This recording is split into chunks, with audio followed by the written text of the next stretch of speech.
안녕하세요. 새벽이에요. 오늘도 들러주셔서 감사합니다. 조선 후기 경기도 외진고을에 딸 셋을 홀로 키우며 살아가는 장서방이 살고 있었다. 첫째 딸 정금이와 둘째 딸 정옥이는 어릴 적부터 고운 얼굴로 소문이 자자했다. 하지만 사람들 사이에서 더 자주 입에 오르내리던 아이는 막내 정이었다. 정이는 세 자매 가운데서도 유난히 얼굴이 곱고 눈매가 또렷해 웃기만 하면 복이 들어온다 할 만큼 사랑스러운 아이였다. 불이 나기 전까지는 말이다. 7년 전 가을이었다. 장서방네 초가의 한밤중 갑자기 불길이 치솟았다. 헛간 뒤편에서 퍽 하는 둔탁한 소리와 함께 등불이 쓰러지는 소리가 들리더니 마른 지붕으로 불씨가 옮겨붙어 순식간에 불길이 번져나갔다.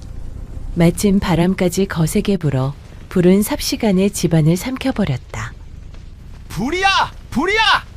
고을 사람들이 놀라 뛰쳐나왔고 초가는 금세 붉은 불바다가 되었다.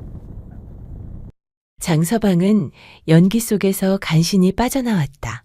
첫째 정금이의 모습은 보이지 않았고 둘째 정옥이는 겁에 질린 얼굴로 이미 밖으로 뛰쳐나와 있었다. 장서방이 숨을 헐떡이며 외쳤다. 정희는 어디 있느냐? 정옥이는 눈을 굴리며 더듬거렸다. 그게 불이라는 소리에 놀라서 저는 혼자 먼저 나왔어요. 정희는 아직 방 안에.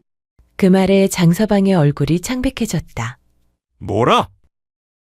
장서방은 안채로 달려들려 했지만 불길이 너무 거세 더는 발을 들여놓을 수 없었다. 그때였다. 9살 난 막내 정이가 연기에 잠에서 깨어났다. 아이의 눈앞엔 온통 불길뿐이었다. 정이는 울먹이며 밖으로 뛰쳐나왔다가 문득 아버지가 보이지 않는 것을 알아차렸다. 아버지! 아버지! 정이는 불길이 치솟는 안채로 몸을 돌렸다. 그 순간 뜨거운 불꽃이 튀어올라 정이의 얼굴을 덮쳤다. 왼쪽 뺨과 눈가를 스치며 살을 태워버렸다. 아이의 비명소리가 밤하늘을 찢듯 울려 퍼졌다. 붉고 울퉁불퉁한 자국이 턱에서 이마까지 번지며 그 고운 얼굴은 한순간에 흉측하게 일그러졌다. 불은 새벽이 되어서야 겨우 잡혔다. 초가는 반쯤 무너졌고 살림살이는 모두 재로 변해 있었다. 장서방이 건져낸 것은 그 무엇도 없었다. 그날 이후로 장서방네 삶은 완전히 달라졌다.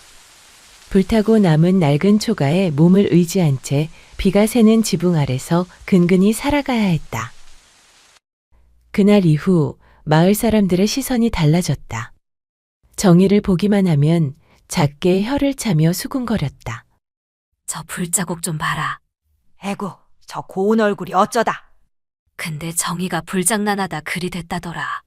아이고, 흉터가 괜히 생긴 게 아니구만.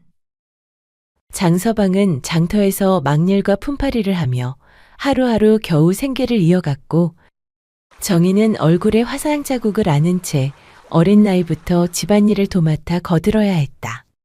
장서방네는 그날 이후 가난과 멸시 속으로 떨어져 버렸다. 그렇게 세월이 흘렀다. 어린아이였던 정희는 어느덧 16의 처녀가 되었다.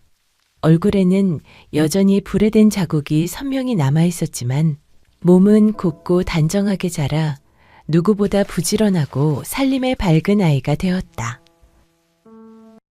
먼저 첫째 딸 정금이가 혼처를 얻었다. 얼굴이 고운 덕에 사람 됨됨이는 따져보지도 않고 이웃 고을의 재산 많은 부잣집에서 혼처를 넣어왔다. 장서방은 흐뭇한 얼굴로 말했다. 얼굴 하나로도 발자가 트이는구나. 정금이는 기와집을 거느린 부잣집으로 시집을 갔으나 곱기만 한 얼굴과 달리 마음씨가 삐뚤어 시댁에 들어간 지 얼마 되지 않아 본색을 드러냈다. 말끝마다 거짓이었고 무엇보다 손버릇이 몹시 나빴다. 처음엔 작은 물건부터 사라졌다. 은비녀 하나, 금가락지 하나. 시어머니가 눈치채고 물었다. 며느라, 내 장신구 상자가 어찌 자꾸 비는 것이냐? 정금이는 태연히 웃으며 둘러댔다. 어머님, 쥐가 물어갔나 봅니다요? 그러나 끝내 금목걸이까지 사라지며 들통이 났다. 시어머니가 노기를 띠고 소리쳤다. 도둑년을 어찌 며느리라 두겠느냐? 당장 내쫓아라. 그리하여 정금이는 소박을 맞고 보따리 하나 들고는 친정으로 돌아왔다. 둘째, 정옥이도 다를 바 없었다.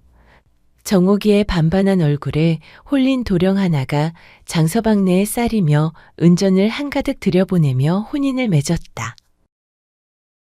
겉으론 번듯한 혼사였으나 함께 살아보니 정옥이의 속내가 드러나기 시작했다. 입만 열면 허풍이요 거짓말이었다. 없는 일도 있는 듯 꾸며 말하고 받지도 않은 대접을 받았다 떠벌리며 시댁 체면을 깎아먹기 일쑤였다. 게다가 성민은 또 얼마나 고집센지 시댁 식구들과 날마다 말다툼이 끊이지 않았다. 어느 날은 시어머니 앞에서 소리까지 질렀다. 어머님 잔소리에 귀에서 피나겠습니다. 제가 대체 무슨 큰 죄를 지었다고 날마다 일이 들볶십니까? 방안이 쩌렁 울릴 만큼 고함을 치니 시어머니 얼굴이 파랗게 질렸다. 그날 밤 시어머니는 결국 두 손을 들어버렸다. 저런 며느리와는 하루도 못 산다. 당장 내보내거라.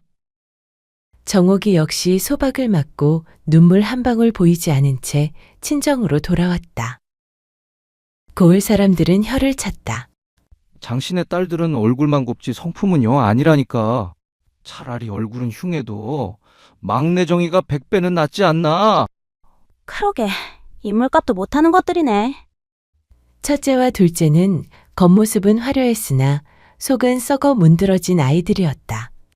그렇게 장서방네 낡은 초가에는 소박 맞고 돌아온 두 딸과 막내 정이가 다시 함께 살게 되었다. 하지만 집안일은 모조리 정이의 몫이었다. 새벽이면 누구보다 먼저 일어나 우물에서 물을 길어오고 아궁이에 불을 지피고 밥을 짓고 빨래를 했다. 정금이는 방에 누워 투덜거렸다. 아이고, 허리야. 정이야, 물 좀 더 길어와라. 정옥이는 부엌에서 소리쳤다. 밥이 어찌 이리 늦냐? 얼굴도 저 모양이면서 손놀림마저 굼떠서는 그 꼴로 혼처나 들겠느냐? 정희는 아무 말 없이 고개만 숙이고 다시 움직였다. 아버지 장서방의 밥상을 챙기고 언니들의 심부름까지 도맡았다. 정이야, 물 좀 떠와라. 너 빨래 아직 안 했어? 정금이와 정옥이는 낮이면 마루에 드러누워 한량처럼 놀았다. 해가 질 때까지 수다를 떨고 먹을 것만 찾았다. 어느 여름날 해가 서산으로 기울 무렵이었다. 마을 어귀 느티나무 아래에 젊은 사내 하나가 길게 뻗어 쓰러져 있었다. 누더기 옷은 땀과 흙에 절어 몸에 들러붙었고 얼굴엔 먼지와 핏자국이 엉겨붙어 본래 생김을 알아볼 수조차 없었다. 지나가던 이들이 힐끔거리며 수군댔다. 또 떠돌이 거지가 쓰러졌구먼. 여기서 숨 거두면 재수 없으니 얼른 쫓아내야지. 어떤 이는 귀찮다는 듯 발끝으로 사내의 다리를 툭 찼다. 썩 꺼져라. 냄새난다. 마침 장서방네 딸들이 그 길을 지나고 있었다. 먼저 첫째 정금이가 코를 막으며 소리쳤다. 아이고야, 웬 더러운 거지가 길바닥에 누워있대? 둘째 정옥이는 치맛자락을 끌어당기며 한 발 물러섰다. 재수없게도 하필 우리 고을에 와 쓰러졌대? 저런 걸 보면 애군이 붙는다더라. 정금이가 코웃음을 쳤다. 살아있는 게 신기하네. 얼른 쫓아버려야지. 첫째 정금이가 사내를 발로 걷어차려는 순간 그때 막내 정이가 달려들어 정금이를 힘껏 밀쳤다. 아니 언니. 정금이가 눈을 부릅떴다. 이것이 미쳤나? 정이는 떨리는 목소리로 외쳤다. 사람한테 발을 대는 건 너무하잖아요. 아무리 거지라 해도 사람인데요? 정옥이가 코웃음을 쳤다. 별꼴이네. 저런 거 편들 시간에 집안일이나 똑바로 하지. 두 사람은 씩씩거리며 돌아서 걸어가 버렸다. 정희는 한숨을 고르고는 다시 사내 곁으로 조심스레 다가갔다. 먼지에 덮인 얼굴, 피가 말라붙은 발, 숨을 고르게 쉬지 못하는 모습까지. 정희는 가슴이 아려왔다. 괜찮으세요? 사내는 희미하게 눈을 뜨려 했으나 힘이 빠져 다시 고개를 떨구었다. 그날 밤, 달이 하늘 한가운데 걸렸을 무렵, 정희는 작은 보퉁이에 보리밥과 국을 싸들고 몰래 나섰다. 느티나무 아래로 다가가자 사내는 여전히 쓰러진 채 숨을 몰아쉬고 있었다. 정희는 떨리는 목소리로 불렀다. 저기요. 괜찮으세요? 사내의 눈꺼풀이 천천히 들렸다. 탁한 눈빛 속에서도 어딘가 단정한 기색이 스쳤다. 정희가 보퉁이를 내밀었다. 많진 않지만 이거라도 드세요. 사내는 잠시 멍하니 바라보다 힘겹게 몸을 일으켜 두 손으로 받았다. 고맙소. 짧은 말이었지만 천한 거지의 말씨는 아니었다. 아니에요. 그냥 두고 볼 수가 없어서요. 사내는 정희가 내미는 밥을 힘들게 몇 숟갈 뜬 뒤 숨을 고르며 낮게 말했다. 덕분에 살겠소이다. 이 은혜는 잊지 않겠소. 정희는 말없이 고개를 끄덕였다. 일단 여기를 벗어나지요. 더 이상 여기 더 계시면 안 돼요. 날 밝으면 사람들이 또 몰려올 거예요. 사내가 힘없이 몸을 움직이려 하자 정희가 얼른 팔을 내밀었다. 힘드셔도 조금만 참으세요. 숨을 곳이 있어요. 정희는 사내를 부축해 천천히 마을 뒤 산자락으로 향했다. 사람 발길이 거의 닿지 않는 곳에 바위와 덩굴이 엉킨 작은 굴이 하나 있었다. 여기서 쉬세요. 어찌 이런 곳을 아시오? 정희는 작은 목소리로 답했다. 어릴 때 혼자 올라가곤 했어요. 사람들 눈 피하려고요. 잠시 침묵이 흘렀다. 사내는 힘겹게 고개를 끄덕였다. 정희는 집보퉁이를 풀어 수건과 물, 약초를 꺼냈다. 약초를 씹어 상처 위에 올리고 피와 흙을 조심스레 씻어냈다. 사내는 말없이 그 손길을 바라보았다. 이런 정성은 처음이었다. 아프시면 말씀하세요. 참을만하오. 정희는 그의 이마를 닫고 굴 입구를 막아 바람을 막았다. 그럼 내일 또 올게요. 다음 날도, 그 다음 날도 정희는 음식을 들고 찾아왔다. 상처는 눈에 띄게 아물었다. 어느 날 사내가 미소 지었다. 그쪽 덕에 다시 살았소. 정희는 고개를 숙였다. 별것도 아닌데요, 뭘. 며칠이 흐른 어느 밤, 사내가 조용히 입을 열었다. 헌데 어찌 이런 사람을 무서워하지 않소? 내가 어떤 놈인 줄 알고 이리 돕는 것이오? 정희는 씁쓸하게 웃었다. 저도 사람들한테 늘 손가락질만 받거든요. 사내가 고개를 갸웃했다. 왜요? 정희는 얼굴을 살짝 돌렸다. 이 얼굴 때문에요. 잠시 침묵이 흘렀다. 사내가 나직이 말했다. 불에 댄 흔적이군요. 정희는 고개를 끄덕였다. 어릴 적 큰 불이 나서요. 사람들은 제가 불을 불렀다 해요. 허나 그 말이 틀린 것만도 아닐지 모르지요. 제 어머니도 절 낳으시다 숨을 거두셨거든요. 사내의 눈빛이 순간 바뀌었다. 그럴 리 없소.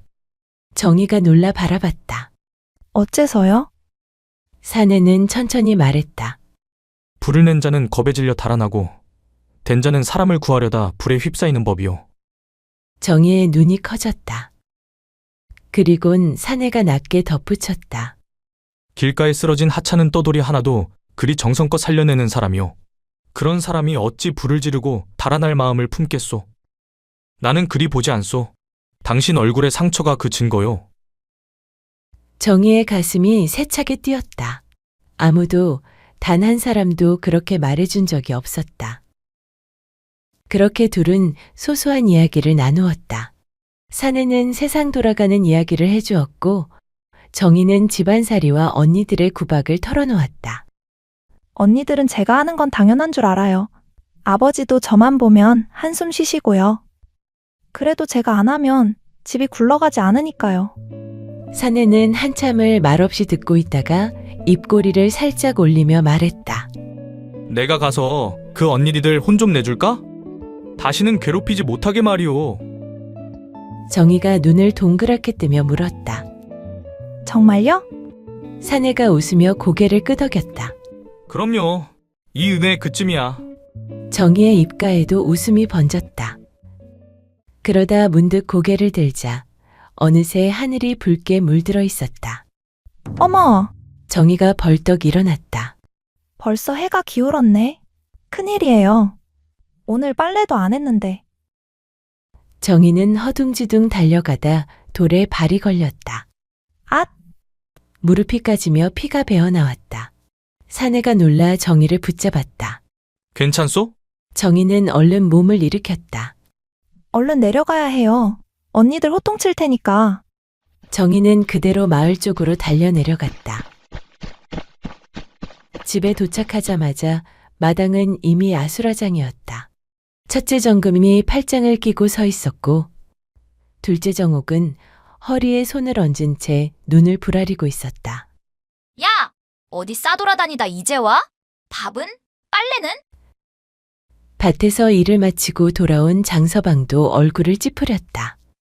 해질 때까지 집 비우는 계집이 어디 있느냐? 정희는 숨을 헐떡이며 고개를 숙였다. 죄송해요. 금방 할게요. 정옥이 성큼 다가와 정희의 팔을 거칠게 잡아 끌었다. 금방이 어딨어? 우리가 놀고 있는 동안 집이 엉망이잖아. 정금은 비웃듯 코웃음을 쳤다. 하긴 저 얼굴로 어디 갈 데나 있겠어? 아마 또 어디 구석에서 쓸모없는 짓이나 하고 왔겠지? 그때 장서방이 버럭 소리를 질렀다. 그럼 너희는 대체 집에서 뭘 했느냐? 허구한 날 드러누워 시간만 보내고 집안일은 죄다 막내한테 떠넘기고. 장서방이 고개를 떨군 채 중얼거렸다. 에휴, 내 팔자야. 인물 반발한 게 단 줄 알았지. 시집 보냈다 싶었더니 둘 다 소박이나 맞고 다시 돌아오고. 정금과 정옥이 잠자코 입을 다물었다. 정희는 아무 말도 하지 못한 채 부엌으로 뛰어들어갔다. 솥에 불을 지피고 묵묵히 저녁 준비를 했다. 무릎에 피가 흐르는데도 아픈 줄도 몰랐다. 해가 완전히 저문 뒤에야 겨우 저녁상이 차려졌다. 언니들은 밥을 먹으며 쉴 새 없이 떠들었다. 너 요즘 어딜 그렇게 쏘다니니? 허구한 날 집에 붙어 있질 않고. 정옥이 눈을 가늘게 뜨며 말했다. 설마 남정네라도 생긴 거 아니야? 정희는 놀라 손을 내저었다. 아, 아니에요. 정금이 정희를 쳐다보며 비웃었다. 아이고야, 요것 봐라. 얼굴 시뻘개진 거 보니 뭐가 있긴 있나 본데? 그날 밤 정희는 헛간에 깔아둔 집 위에 누워 조용히 눈물을 흘렸다. 그래도 그분은 나를 사람으로 봐줬어. 얼굴이 아니라 마음을 봐준 사람. 며칠이 흘렀다. 정희의 보살핌 덕에 사내는 조금씩 기운을 되찾았다. 상처는 아직 성했으나 절뚝이던 다리도 이제 제 몸을 버틸 수 있었다. 그는 조심스레 동굴을 나와 마을 쪽으로 발걸음을 옮겼다. 해가 뜨겁게 내리쬐던 낮, 장터에서 돌아오던 정금과 정옥이 그 모습을 보았다. 누더기 차림에 절뚝이며 걷는 사내 하나.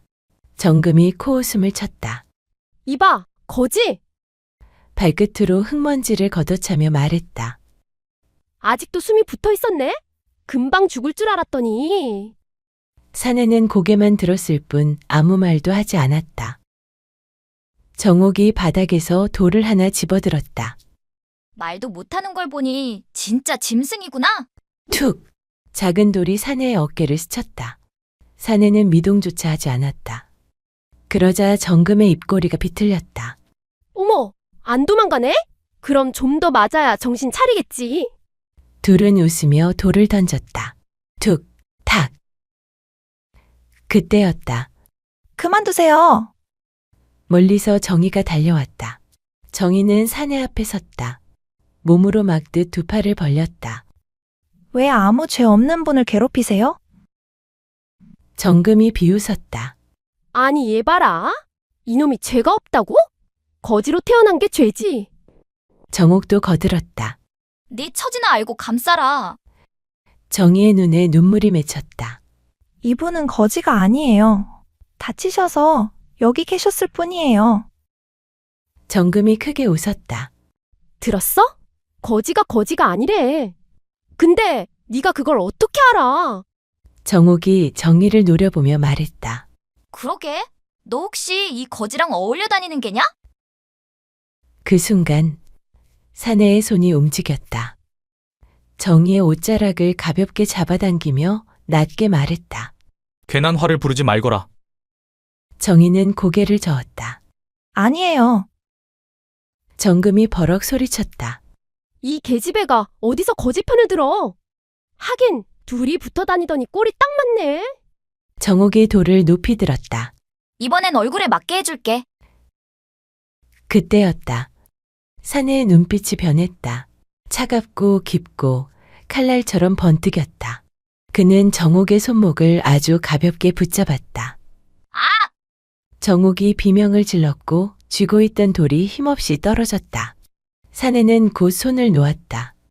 아무 일도 없었다는 듯. 주변이 순식간에 조용해졌다. 정금이 떨리는 목소리로 말했다. 너 뭐야? 사내는 대답하지 않았다. 사람들 사이에서 낮은 웅성거림이 퍼졌다. 방금 봤어? 눈빛이 보통이 아니던데? 정금과 정옥은 얼굴이 새하얗게 질린 채 서둘러 자리를 떴다. 그날로부터 며칠 뒤 주막구석.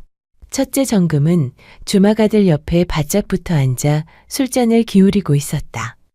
주막아들이 슬쩍 고개를 숙이며 말했다. 근데 말이야, 관아에서 사람을 찾는다더라. 정금이 눈을 흘기며 물었다. 누군데? 한양서 내려온 소문인데 엄청난 대감댁 외아드님이시라나? 그는 잠시 말을 고르다 목소리를 더 낮췄다. 근데 이상한 게 말이지. 요 며칠 이 근처 얼씬거리던 거지꼴 사내랑 영판 닮았다더라. 정금의 손이 허공에서 멈췄다. 뭐?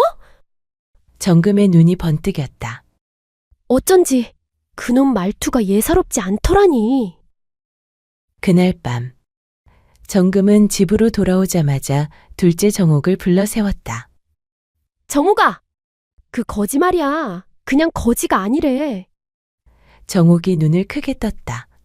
그게 무슨 소리야? 한양 양반댁 아들이래. 관아에서 찾고 있다잖아. 정옥이 숨을 삼켰다. 그럼 왜 그런 꼴로 다닌대? 정금은 입꼬리를 비틀어 올렸다. 뭔 사정이 있겠지? 그리고는 낮게 덧붙였다. 아무튼 다시 만나야겠어. 우연인 것처럼.